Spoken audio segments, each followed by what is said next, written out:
नमस्कार। तो देखिए अभी तक जो है वो पीजीटी के 2 एग्ज़ाम जो है वो हो चुके हैं और कुछ एक एग्ज़ाम ऐसे हैं जो नेक्स्ट मंथ होंगे, उनका शेड्यूल भी जो है वो अभी आ चुका है।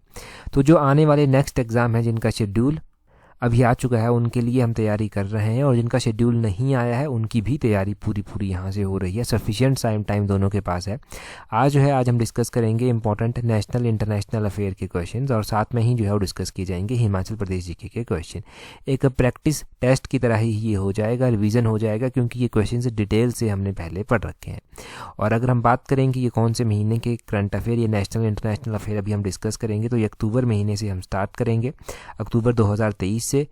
क्योंकि अभी जो एग्ज़ाम हुआ था ना पीजीटी फिजिक्स का, उसमें एक आध क्वेश्चन ऐसे भी थे जो पिछले साल सितंबर अक्टूबर अगस्त के महीनों से जो था वो पूछे गए थे। अभी हम अक्टूबर महीने से डिस्कशन को जो है वो स्टार्ट करते हैं। सबसे पहला क्वेश्चन देखिए, बोलते हैं 37th national games of India held in which of the following state. तो बोलते हैं कि 37वें नंबर के जो राष्ट्रीय खेल हुए, बोलते हैं भारत के किस राज्य में आयोजित किए गए। तो देखिए ये गोवा में जो था वो आयोजित किए गए थे। ऑप्शन ए जो है वो सही आंसर हो जाएगा, गोवा में ये आयोजित हुए थे। अगले क्वेश्चन में बोलते हैं in which of the following place 5th edition of the world coffee conference was held. तो देखो वर्ल्ड कॉफ़ी कॉन्फ्रेंस की जो 5th एडिशन वो कहाँ पर हुई 5th एडिशन, तो वो बेंगलुरु में हुई। ऑप्शन ए जो है वो सही आंसर है। अब देखो ज़रूरी नहीं कि क्वेश्चन ऐसे ही पूछा जाए एमसीक्यू में ही, क्वेश्चन की स्टेटमेंट बना देंगे। स्टेटमेंट 1 में जो है वो क्या दे देंगे, स्टेटमेंट 1 में दे देंगे कि 5th edition of world coffee conference जो है वो न्यू दिल्ली में हुई। सही है या गलत है बताइए। तो ये गलत हो जाएगा क्योंकि तो बेंगलुरु में हुई थी। तो आपको एग्जैक्टली क्वेश्चन का आंसर अगर पता होगा तो आप कभी भी गलत नहीं कर सकते क्वेश्चन को। आगे बोलते हैं एक्सरसाइज हरिमाऊ शक्ति वो held between Indian army and which of the following country. तो बोलते हैं कि एक्सरसाइज हरिमाऊ शक्ति होती है, ये इंडियन आर्मी और कौन सी कंट्री के बीच में होती है। देखो ये एक्सरसाइज इंडिया करता है मलेशिया के साथ। ऑप्शन सी जो है वो सही आंसर हो जाएगा। इंडियन आर्मी मलेशिया के साथ करती है। यहाँ पर इसके बारे में लिखा गया है कि एक्सरसाइज हरिमाऊ शक्ति जो हुई इसका यही था कि दोनों देशों के बीच में जो है डिफेंस कॉपरेशन जो है उसको इंक्रीज़ किया जाए। इंडिया और मलेशिया के बीच में जो था वो हुई दोनों के संबंधों को अच्छा करने के लिए। अगला, और बहुत सारी कंट्रीज़ हैं जिनके साथ अलग अलग एक्सरसाइजेज जो है हम अलग अलग टाइम पर करते रहते हैं। अगला क्वेश्चन देखें क्या बोलते हैं। यहाँ पर बोलते हैं where is the recently inaugurated statue of Adi Shankaracharya located. तो बोलते हैं कि आदि शंकराचार्य की हाल ही में जो उद्घाटित की हुई मूर्ति है वो प्रतिमा जो है वो कहाँ स्थित है।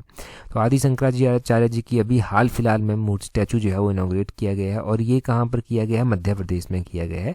ऑप्शन बी मध्य प्रदेश जो है वो सही आंसर हो जाएगा, मध्य प्रदेश में किया गया है। यहाँ पर अगला क्वेश्चन देखें क्या बोलते हैं Daniel Noboa became youngest ever prime minister president of which country. तो डैनियल नोबोवा जो है वो किस देश के जो है वो सबसे कम उम्र के जो है वो राष्ट्रपति बने। तो ये कौन सी कंट्री के बने थे, इक्वाडोर कंट्री के बने थे। ऑप्शन ए जो है वो सही आंसर हो जाएगा। अच्छा, ये ऑप्शन ए के जो था वो बने थे।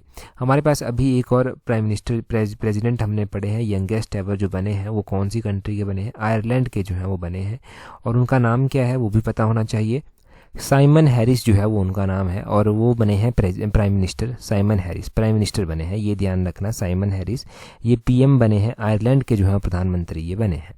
अगला क्वेश्चन देखें क्या बोलते हैं। यहाँ पर बोलते हैं in which union territory was international lawyers conference 2023 organised. तो बोलते हैं कि अंतर्राष्ट्रीय वकीलों का जो 2023 में सम्मेलन हुआ था वो कहाँ पर, कौन से केंद्र शासित प्रदेश में या फिर स्टेट में जो था वो इनॉग्रेट हुआ था। वो न्यू दिल्ली में हुआ था। ऑप्शन ए जो है वो सही आंसर हो जाएगा, न्यू दिल्ली में ये हुआ था। आगे बोलते हैं यहाँ पर Nagorno Karabakh is located in which of the following country. तो बोलते हैं कि जो नागरोना काराबास है ये कौन सी देश में स्थित है। चर्चा में था तो इसीलिए हम डिस्कस करेंगे कि ये कहाँ पर है। ये अजरबैजान कंट्री में स्थित है। ऑप्शन बी अजरबैजान जो है वो सही आंसर हो जाएगा, यहाँ पर ये स्थित है। अगले क्वेश्चन में बोलते हैं in which of the following central African country recently witnessed coup. तो कौन सी कंट्री में अभी, कौन सी मध्य अफ्रीका का देश ऐसा है जहाँ पर तख्ता पलट देखने को मिला, कूप देखने को मिला। तो कूप लाइक सिचुएशन क्या होती है, मैंने आपको बताया है कि इसमें क्या होता है। इसमें जो है वो सरकार को गिरा दिया जाता है, और सरकार के ऊपर जो है वो कब्जा कर लिया जाता है। एक तरह से कहें तो सरकारें गिर जाती हैं, सरकार से उसकी पावर जो था वो स्नैच कर ली जाती है, छीन ली जाती हैं, और सरकार के ऊपर कब्जा कर लिया जाता है। ये कहाँ पर देखने को मिला, ये देखने को मिला हमें कहाँ पर, गैबन कंट्री में। ऑप्शन बी जो है वो सही आंसर हो जाएगा। अब देखिए कूप की जब बात हुई है तो यहाँ पर ना ऑपरेशन कैक्टस जो है वो आपके मन में आना चाहिए। ऑपरेशन कैक्टस जो ऑपरेशन कैक्टस चलाया गया था वो मालदीव्स में जो था वो चलाया गया था। इंडियन आर्मी के द्वारा जो था वो चलाया गया था। इंडियन मिलिट्री को वहाँ पर भेजा गया था यहाँ पर कूप किया जा रहा था। तो कूप को जो था वो प्रिवेंट करने के लिए यहाँ पर जो था वो इंडियन आर्मी का ये ऑपरेशन कैक्टस जो था वो चला था। तो क्वेश्चन क्या पूछा जाएगा कि ऑपरेशन कैक्टस कौन सी कंट्री में चला था? मालदीव्स कंट्री में चला था। कौन से ईयर में चला था? 1988 में जो था ये कूप चला था, ये आपने ध्यान रखना है। तो 1988 में चला था, मालदीव्स में चला था, ये ध्यान रखना है। अगला क्वेश्चन देखें क्या बोलते हैं the largest statue of doctor B R. Ambedkar outside of India is inaugurated in.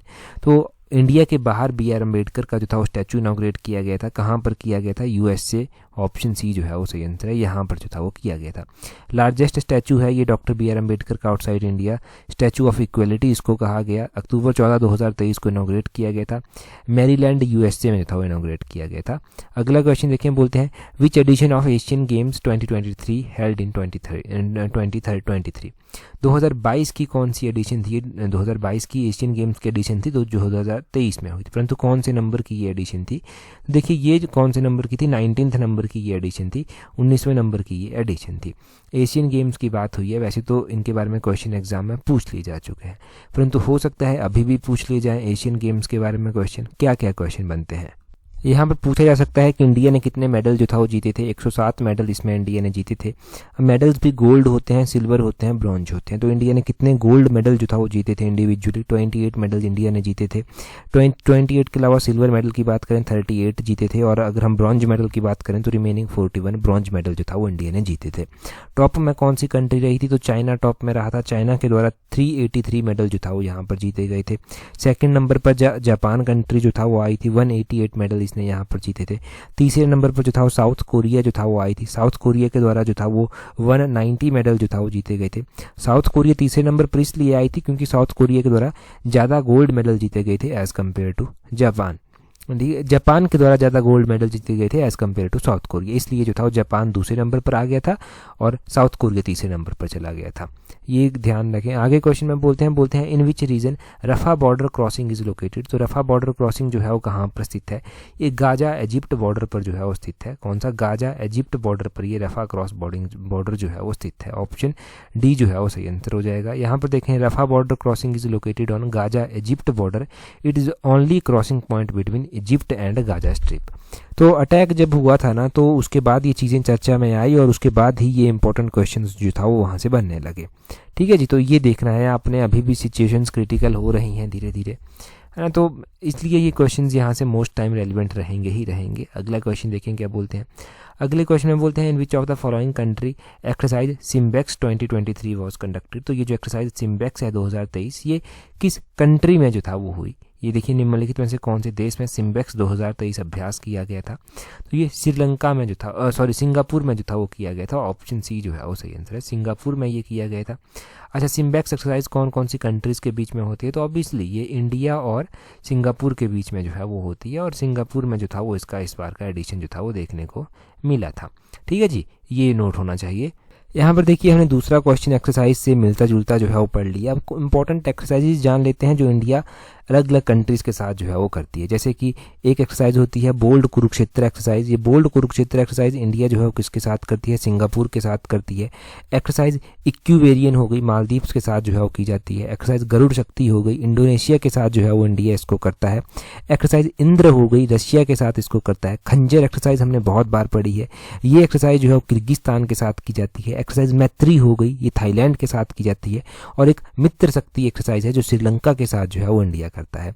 Exercise Kazind हो गया, काजिंद एक्सरसाइज कजाकिस्तान के साथ की जाती है। संप्रीति एक्सरसाइज हो गया, बांग्लादेश के साथ हम करते हैं। युद्ध अभ्यास एक्सरसाइज हो गया, यूनाइटेड स्टेट के साथ हम करते हैं। सूर्य किरण एक्सरसाइज हो गया, नेपाल के साथ जो है उस एक्सरसाइज को किया जाता है। ठीक है जी, तो ये हमारी अलग अलग एक्सरसाइजेज हैं जो इंडिया अलग अलग कंट्रीज़ के साथ पर अलग अलग टाइम में करता रहता है। अगला क्वेश्चन देखें जी। अगले क्वेश्चन में क्या बोलते हैं which of the following country hosted the 22nd meeting of council of heads of government of the Shanghai cooperation organisation member state. तो बोलते हैं कि निम्नलिखित में से किस देश ने जो था वो संघाई सहयोग संगठन के सदस्य का जो 22वें नंबर की परिषद हुई उसकी मेजबानी जो था वो की थी। तो 22वें नंबर की इसकी मीटिंग जो था वो हुई थी, उसकी किर्गिस्तान ने की थी। ऑप्शन डी सही आंसर। अक्टूबर महीने के आसपास की ये बात है जब हमने ये क्वेश्चन जो था वो पढ़ा था। SCO के बारे में मोस्ट एक्सपेक्टेड क्वेश्चन है कि बन सकता है क्वेश्चन यहाँ से। SCO का पूरा नाम होता है संघाई कोऑपरेशन ऑर्गेनाइजेशन। जब इसकी स्थापना की गई थी तो 2001 में स्थापना की गई थी। और उस टाइम देखिए अगर हम बात करते हैं कि इंडिया इसका मेंबर जो था वो नहीं हुआ करता था। अगर हम बात करें कि इंडिया इसका मेंबर कब बना था, देखो इंडिया ने 2017 में इंडिया ने एससीओ को ज्वाइन किया था, और इंडिया के साथ पाकिस्तान ने भी उसी टाइम जो था वो एससीओ को जो था वो ज्वाइन किया था। अभी हमने लेटेस्ट अगर कोई मेंबर इसका देखने को मिला है तो ईरान को भी जो है वो फुल टाइम मेंबर जो है वो इसका बना दिया गया है। इसके मेंबर कौन कौन से हैं, तो चाइना इसका मेंबर है, इंडिया इसका मेंबर है, पाकिस्तान इसका मेंबर है, रशिया इसका मेंबर है, किर्गिस्तान इसका मेंबर है, कजाकिस्तान इसका मेंबर है, और तजाकिस्तान इसका मेंबर है, उज्बेकिस्तान इसका मेंबर है, ईरान इसका मेंबर है। तो ये मेंबर जो है वो यहाँ पर आते हैं जो इसके मेंबर हैं, और बाकी ऑब्जर्वर स्टेट जो है वो अलग अलग रहते हैं, अलग अलग टाइम पर चेंज होते रहते हैं। तो ये इसके ओरिजिनल मेंबर हमें देखने को मिलते हैं जो अभी इसके प्रेजेंट टाइम में है। इंडिया भी आपको पता है 2017 में ही बना है इसका मेंबर। अगला क्वेश्चन देखें, हाँ एससीओ का हेडक्वार्टर कहाँ पर स्थित है। अगर हम इसके हेडक्वार्टर की बात कर लेते हैं तो इसका हेडक्वार्टर जो है वो बीजिंग चाइना में जो है वो स्थित है। ये आपने ध्यान रखना है कि बीजिंग चाइना में जो है वो इसका हेडक्वार्टर स्थित है। अगले क्वेश्चन में देखिए क्या बोलते हैं in which of the following city 16th agricultural science congress was organised. तो बोलते हैं कि 16वें नंबर की जो विज्ञान कांग्रेस परिषद हुई वो कहाँ पर ऑर्गेनाइज की गई थी। 16th नंबर की अगर हम इस कृषि विज्ञान कांग्रेस के आयोजन की बात करते हैं तो ये कोच्चि में की गई थी। ऑप्शन ए कोच्चि जो है वो सही आंसर हो जाएगा, कोच्चि में ये की गई थी। अगला क्वेश्चन देखें हम क्या बोलते हैं, यहाँ पर बोलते हैं which of the following village won the best tourism village 2023 award. तो बेस्ट टूरिज्म विलेज 2023 का अवार्ड कौन से स्टेट के हिस्से में गया था, किस स्टेट ने जीता था। तो कोंगटोंग विलेज है ये एक, कोंगटोंग विलेज, ये आपने ध्यान रखना है। और कोंगटोंग विलेज जो है ना ये इंपॉर्टेंट विलेज है यहाँ पर मेघालय में, और ईस्ट काशी हिल्स में ये पड़ता है, जिसको इस प्रेस्टिजियस अवार्ड से जो है वो ऑनर किया गया है 2023 में। Ministry of tourism government of India के द्वारा इसको ये अवार्ड जो है वो दिया गया है। अब देखो नेक्स्ट क्वेश्चन जो हम डिस्कस करेंगे वो हम HPGK से जो है वो डिस्कशन को स्टार्ट करेंगे। अब उससे पहले देख लीजिए, उससे पहले अगर आपने अभी तक PGT की टेस्ट सीरीज ज्वाइन नहीं की है और ज्वाइन करना चाहते हैं PGT पेपर 1 की टेस्ट सीरीज, तो उसका लिंक नीचे डिस्क्रिप्शन बॉक्स कमेंट बॉक्स में दिया गया है, वहाँ से आप प्रैक्टिस कर सकते हैं और आपको बहुत सारे क्वेश्चंस प्रैक्टिस करने को मिलेंगे। आपकी एक अच्छी खासी प्रैक्टिस हो जाएगी। प्रैक्टिस ही एक ऐसी चीज़ है जो एग्ज़ाम में सफलता दिलाती है। जितनी प्रैक्टिस करेंगे उतनी एक्यूरेसी आएगी और पास होना कोई बहुत बड़ी बात आपके लिए नहीं रह जाएगी। तो प्रैक्टिस ही एक जो है वो चाबी है जो सफलता तक ले जाती है, सफलता के ताले को खोलती है। तो जितनी करेंगे उतना अच्छा है। और टेस्ट सीरीज का लिंक नीचे डिस्क्रिप्शन बॉक्स कमेंट बॉक्स में दिया गया है। टेस्ट सीरीज परचेज में कोई दिक्कत आती है हमें ईमेल कर सकते हैं। ईमेल हमारा टेलीग्राम ग्रुप पर मिल जाएगा, हमारा टेलीग्राम चैनल जो है उसके ऊपर मिल जाएगा। क्वेश्चन देखें, क्वेश्चन में बोलते हैं in which year Himachal Pradesh Language Art and Culture Academy found 600 year old manuscript in Spiti Valley. तो बोलते हैं कि किस वर्ष हिमाचल प्रदेश का जो भाषा कला एवं संस्कृति अकेदमी है इसके द्वारा स्पीति घाटी में लगभग 600 वर्ष पुरानी ये पांडुलिपि जो था वो मिली थी। तो लगभग कितनी 600 साल पुरानी ये पांडुलिपि थी और किसको मिली थी, हिमाचल प्रदेश का जो language Art and Culture academy है उसको। तो ये बात है 2011 की, यहाँ पर 2011 होगा। 2011 ऑप्शन सी जो है वो सही आंसर कर लें इसका। यहाँ पर सही लिखा गया है कि 2011 में जो था ये मिली थी, ऑप्शन भी सही कर लेना। अगला क्वेश्चन देखें, बोलते हैं हु आर तुरीज। तो तुरी देखो क्या कौन है तुरीज। तुरीज की अगर हम बात करते हैं तो देखो ये शेड्यूल कास्ट है जिनका ऑक्यूपेशन जो है वो म्यूजिक और डांसिंग है। यहाँ पर ऑप्शन सी जो है वो सही आंसर आ जाएगा। ये क्वेश्चन भी प्रीवियसली एग्जाम में पूछा जा चुका है। तो ये एक मोस्ट इंपॉर्टेंट क्वेश्चन हो गया आपके लिए क्योंकि एग्ज़ाम में पूछा जा चुका है और इस तरह के क्वेश्चन आगे भी पूछे जा सकते हैं। ये यहाँ पर लिखा गया है schedule caste whose occupation is music and dancing, जिनका ऑक्यूपेशन म्यूज़िक और डांसिंग है वो जो है वो तुरीज हैं। अगला क्वेश्चन देखें हमारे पास क्या पूछा गया है। बोलते हैं यहाँ पर up to which year did Nagarkot fort remain under the possession of Mahmud of Ghazni. तो बोलते हैं कि नगरकोट का जो किला था वो किस वर्ष तक जो था वो महमूद ऑफ गजनी के अधीन जो था वो रहा था, इसके कब्जे में जो था ये रहा था। अगर हम इसके कब्जे की बात करते हैं कि ये कब तक जो था वो इसके कब्जे में रहा था, तो यहाँ पर ध्यान रखना है कि 1043 AD तक जो था ये इसके कब्जे में रहा था। कांगड़ा किले पर तो आपने देखा ही है कि अलग अलग टाइम पर अलग अलग आक्रमण होते रहे। अगर हम सबसे पहले आक्रमण की जो हम पढ़ते हैं एग्जाम में वो कौन था, वो महमूद गजनवी का था। 1009 ईस्वी में इसने आक्रमण किया था। 1043 तक जो था ये कब्जा बनाए रखा यहाँ पर। और उसके बाद देखिए हमें अटैक देखने को मिलता है यहाँ पर 1337 में यहाँ पर अटैक किया गया किसके द्वारा, मोहम्मद बिन तुगलक के द्वारा। पृथ्वी चंद को इसने यहाँ पर पराजित कर दिया और अपने नेतृत्व में जो था वो ले दिया था। पृथ्वी चंद उस टाइम नगरकोट का राजा हुआ करता था। इसके अलावा उसके बाद फिरोज शाह तुगलक आता है जो यहाँ पर अटैक करता है। उस टाइम राजा रूपचंद यहाँ का राजा होता है और 1361 में आकर वो यहाँ पर अटैक करता है। यहाँ से क्या करता है, कांगड़ा का जो ज्वालामुखी का मंदिर है वहाँ पर भी जो है वो बहुत सारी पुस्तकों को जो है वो अपने साथ ले जाता है। उनका ट्रांसलेशन जो है वो फारसी पर्शियन भाषा में जो है वो करवाता है। ये आपने ध्यान रखना है कि कौन सी भाषा में ट्रांसलेशन कराया गया था। ट्रांसलेशन जब करा दिया गया तो पुस्तकों का नाम दिलाई ए फिरोज शाही नाम जो था वो रख दिया गया, उनका नाम ही चेंज कर दिया गया। तो इस तरह से इतिहास के साथ छेड़छाड़ की जाती थी। अगला क्वेश्चन देखें क्या बोलते हैं after the rule of which Raja Prakash became the title of the ruler of Sirmaur. तो बोलते हैं कि किस राजा के शासनकाल के बाद जो था वो सिरमौर के राजाओं का जो उपाधि थी वो प्रकाश जो था वो बन गई थी। अगर हम बात करें कि सिरमौर के ऐसे कौन से राजा थे जिनके बाद जो था वो सिरमौर के राजाओं की उपाधि जो था वो जो प्रकाश जो था वो अपने नाम के साथ लगाना जिन्होंने स्टार्ट कर दिया था, तो ये थे सुभंस प्रकाश, इनका नाम ध्यान रखना है। ऑप्शन बी जो है वो सही आंसर हो गया। सुभंस प्रकाश ये राजा थे। चलो ठीक है, इनके बारे में और क्या क्या आपको पढ़ने को मिलता है। देखो वैसे तो कहा जाता है कि जो सिरमौर की स्थापना थी वो राजा रसालू के द्वारा जो था वो की गई थी, परंतु एक और हमें मेंशन देखने को मिलता है कि सुभंस प्रकाश के द्वारा जो था वो 1195 में इनके द्वारा क्या किया गया था, राजबन को सिरमौर की राजधानी बनाया गया था और सिरमौर रियासत की स्थापना की गई थी। हमें और भी बहुत सारी डिटेल सिरमौर की हिस्ट्री में देखने को मिलती है। प्रकाश का टाइटल यहाँ से स्टार्ट होता है और अंतिम राजा जो राजेंद्र प्रकाश थे वहाँ तक जो था यही टाइटल चलता रहता है। सिरमौर रियासत के अंतिम राजा राजेंद्र प्रकाश थे। इनके कार्यकाल के दौरान जो था वो पचहत्तर आंदोलन हुआ था। इनके कार्यकाल के दौरान किसान सभा का गठन जो था वो किया गया था। ये आपने ध्यान रखना है। बीच में बहुत सारी चीज़ें हुई, जैसे कि हमने पढ़ा है कि नाहन शहर और नाहन किले की स्थापना किसने की थी, तो वो राजा करम प्रकाश के द्वारा जो था वो की गई थी, वो हमने पढ़ा है। हमने पढ़ा है कि सिरमौर के ऐसे कौन से राजा थे जिनका जो था शाहजहां या फिर शाहजहां के जो समकालीन रहे थे, तो वो मंधाता प्रकाश हमने पढ़े थे। हमने फिरोज शाह तुगलक का मेंशन सिरमौर में देखा है कि सिरमौर के कौन से राजा थे जिनके कार्यकाल के दौरान जो था वो फिरोज शाह तुगलक की जागीर जो था वो सिरमौर बन गई थी, तो वो भगत प्रकाश थे जिनके कार्यकाल के दौरान जो था ये हुआ था ऐसा। और हमने पढ़ा था कि महिमा लाइब्रेरी भी स्थापित की गई। इस लाइब्रेरी की स्थापना जो था वो कब की गई थी, इसकी स्थापना जो था वो की गई थी, महिमा लाइब्रेरी की स्थापना राजा अमर प्रकाश के कार्यकाल के दौरान। अपनी पुत्री के नाम पर उन्होंने महिमा लाइब्रेरी की स्थापना की थी, ये नोट करने वाली बात है। तो इस तरह के छोटे छोटे क्वेश्चन हमने सिरमौर के बारे में बहुत पढ़े हैं और यही चीज़ें हेल्प भी करती हैं एग्जाम में।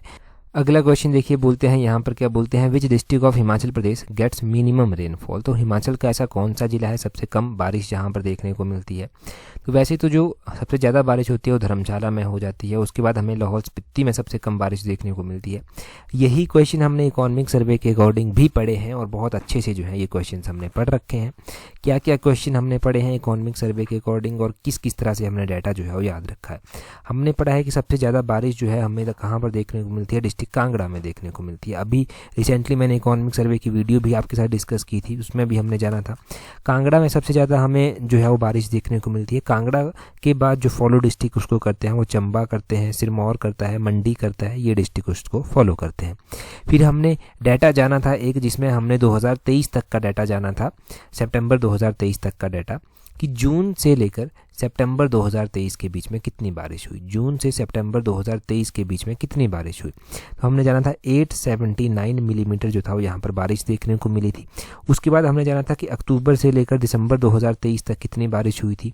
अक्टूबर से लेकर दिसंबर 2023 तक हमें कितनी बारिश देखने को मिली थी, 45 मिलीमीटर हमें ये बारिश देखने को मिली थी। तो ये डाटा भी हम यहाँ पर पढ़ चुके हैं, ठीक है जी। तो ये डाटा भी ध्यान रखना है।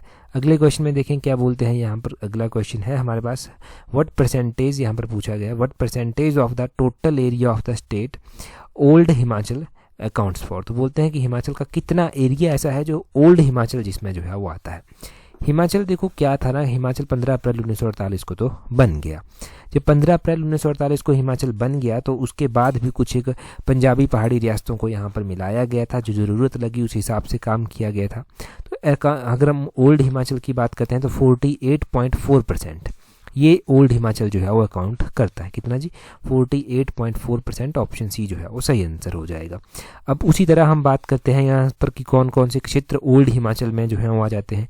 चंबा, सिरमौर, किन्नौर, बिलासपुर, मंडी, शिमला, ये ओल्ड हिमाचल में आ जाते हैं। ओल्ड हिमाचल जो है वो 48.4% जो है वो अकाउंट करता है। कौन से सेंसस के अकॉर्डिंग? 1991 का जो सेंसस हुआ था उसके अकॉर्डिंग जो है ये करता है। और ये तो area in term of area जो है वो करता है। कौन कौन से आते हैं वो भी आपने जान लिया। न्यू हिमाचल में क्या क्या आता है? कांगड़ा, कुल्लू, लाहौल स्पीति, हमीरपुर, ऊना, ये न्यू हिमाचल में जो है वो आ जाते हैं। तो ये old Himachal, new Himachal concept याद रखना है आपने हिमाचल के बारे में, ये क्वेश्चन बनेगा। अगले क्वेश्चन में देखें क्या बोलते हैं यहाँ पर विच of the following glacier is not in Chandra valley of Lahaul. तो चंद्रा और भागा वैलीज कहाँ पर पड़ती हैं? लाहौल स्पीति में पड़ती हैं। कुछ ग्लेशियर ऐसे हैं जो चंद्रा वैली में आते हैं, कुछ ग्लेशियर ऐसे हैं जो भागा वैली में आते हैं। यहाँ पर पूछा गया है नॉट इन चंद्रा वैली, कि चंद्रा वैली में नहीं है जो ग्लेशियर, वो आपको बताना है। तो यहाँ पर हम बात करें कि जो नहीं है, सबसे पहला ग्लेशियर है कुल्टी ग्लेशियर, तो ये देखिए चंद्रा वैली में ही आता है। अगर दूसरे नंबर पर हमारे पास ग्लेशियर दिया गया है सिल्ली ग्लेशियर, ये भी चंद्रा वैली में ही जो है वो आता है। तीसरे नंबर पर हमारे पास ग्लेशियर दिया गया है दुधोन ग्लेशियर, और चौथे नंबर पर दिया गया है डिंग ग्लेशियर। तो हम बात करें यहाँ पर जो डिंग ग्लेशियर है ना, ये भी चंद्रा वैली में ही आता है। और दुधोन ग्लेशियर की यहाँ पर एक ग्लेशियर बच गया जिसका नाम दुधोन ग्लेशियर है। ये ग्लेशियर कहाँ पर पड़ता है? तो आपने ध्यान रखना है कि ये ग्लेशियर तो लाहौल स्पीति में पड़ता ही नहीं है, लाहौल स्पीति में नहीं पड़ता। ये ग्लेशियर पड़ता है कुल्लू में। तो कुल्लू में पड़ता है तो ऑब्वियसली चंद्रा वैली में नहीं है, तो ऑप्शन सी इसका सही आंसर हो जाएगा। दुधोन ग्लेशियर इसका सही आंसर है। ठीक है जी। ऐसे ये क्वेश्चन देखो फैक्ट, ये मतलब क्वेश्चन टफ नहीं है, फैक्ट ही क्वेश्चन है, थोड़े से प्रैक्टिस करने से ही आएंगे। और टेस्ट सीरीज में ये चीज़ें आप बड़ी भांति जानेंगे कि क्या क्या कमियां हैं, क्या क्या चीज़ों के ऊपर फोकस करना है। अगला क्वेश्चन देखें, बोलते हैं तसुद तवाक्ची is a form of divorce in which of the following tribe. तो बोलते हैं तसुद तवाक्ची हिमाचल में एक तलाक का जो है रूप है, कौन सी जनजाति के बीच में प्रचलित है? स्वांगला ट्राइब के बीच में ये प्रचलित है, ये ध्यान रखना है। आगे बोलते हैं which of the following lies to the west of Himachal Pradesh. Himachal Pradesh जो हमारा है ना, इसमें कुछ एक ऐसी जगह हैं जो ईस्ट में पड़ती हैं, कुछ वेस्ट में पड़ती हैं, कुछ साउथ में जो है वो पड़ती हैं, कुछ नॉर्थ में पड़ती हैं। तो किस तरह से पूछा गया है यहाँ पर कि वेस्ट में जो है वो क्या पड़ता है? तो पंजाब हिमाचल के वेस्ट में जो है वो आता है। यहाँ जैसे पंजाब जो है वो आ जाता है, ऑप्शन डी जो है वो सही आंसर हो जाएगा। यहाँ पर हिमाचल का मैप वैसे दिया गया है, यहाँ से आप बहुत सारी चीज़ें क्लियर कर सकते हैं अपनी हिमाचल के मैप से। हम इंडिया के मैप से यहाँ पर देखेंगे, यहाँ पर ये है हमारा हिमाचल प्रदेश, और ये हाईलाइटेड पंजाब ही है जो यहाँ पर वेस्ट में पड़ता है। नीचे को हरियाणा यहाँ पर पड़ता है, ये उत्तराखंड यहाँ पर पड़ता है, ये यहाँ पर लद्दाख पड़ जाता है, जम्मू कश्मीर यहाँ पर पड़ जाता है, जहाँ पर चाइना तिब्बत पड़ जाता है इस साइड को। तो ये चीज़ें आपने ध्यान रखनी है कि कौन सी जगह, कौन सा डिस्ट्रिक्ट जो है वो, कौन सा स्टेट जो है वो कहाँ पर पड़ता है। और यही कॉन्सेप्ट, छोटे छोटे कॉन्सेप्ट एग्जाम में 2 नंबर जो हैं वो आपके पक्के करेंगे। अब देखो हिमाचल के कॉन्टेक्स्ट में तो ये पता है, उत्तराखंड के कॉन्टेक्स्ट में भी पता होना चाहिए कि ये उत्तराखंड है, कौन सा इसके ईस्ट में पड़ता है, कौन सा वेस्ट में पड़ता है, कौन सा साउथ में, कौन सा नॉर्थ में, क्योंकि ये मैप के क्वेश्चन हैं और जियोग्राफी में पूछे जा सकते हैं, नेशनल इंटरनेशनल अफेयर में पूछे जाते हैं। तो ये छोटी छोटी चीज़ें हैं जो 2 नंबर का क्वेश्चन बिल्कुल पक्का कर देती हैं। अगला क्वेश्चन देखें जी, अगले क्वेश्चन में क्या बोलते हैं? अगले क्वेश्चन में यहाँ पर बोलते हैं in which year Lord Elgin second visited Mandi princely state. तो जो गवर्नर जनरल यहाँ पर रहे, वाइसराय यहाँ पर रहे, वो हिमाचल में भी विजिट करने आते रहे। लॉर्ड एल्गिन सेकंड भी उनमें से ही एक थे। तो लॉर्ड एल्गिन सेकंड जो है वो उनमें से एक थे, और ये मंडी रियासत जो था वो इन्होंने विजिट की थी। अब कौन से ईयरमैन के द्वारा विजिट की गई थी वो पता होना चाहिए कि कौन से ईयरमैन के द्वारा विजिट की गई थी। तो ये विजिट की गई थी इनके द्वारा 1899 में, ऑप्शन डी सही आंसर हो जाएगा। 1899 में इनके द्वारा ये विजिट की गई थी। उस टाइम यहाँ पर कौन शासक जो था वो हुआ करते थे? तो उस टाइम विजय सेन यहाँ के शासक जो था वो हुआ करते थे, मंडी के शासक विजय सेन। इन्हीं के कार्यकाल के दौरान क्या हुआ था कि मंडी से लेकर जो कुल्लू तक की सड़क आप देखते हैं उसका निर्माण 1881 में किया गया था। इन्हीं को जो था वो राय बहादुर की उपाधि भी जो था वो प्रदान की गई थी। तो इस तरह की छोटी छोटी चीज़ें होती रही। 1902 में इनकी मृत्यु हो गई थी हालांकि। अगला क्वेश्चन देखें क्या बोलते हैं which of the following statement is correct. कौन सी स्टेटमेंट सही है? Khampa believed to have migration from Ladakh Kham region, कि खम्पा माना जाता है कि खम्पा लद्दाख के खम रीजन से जो था वो आए थे।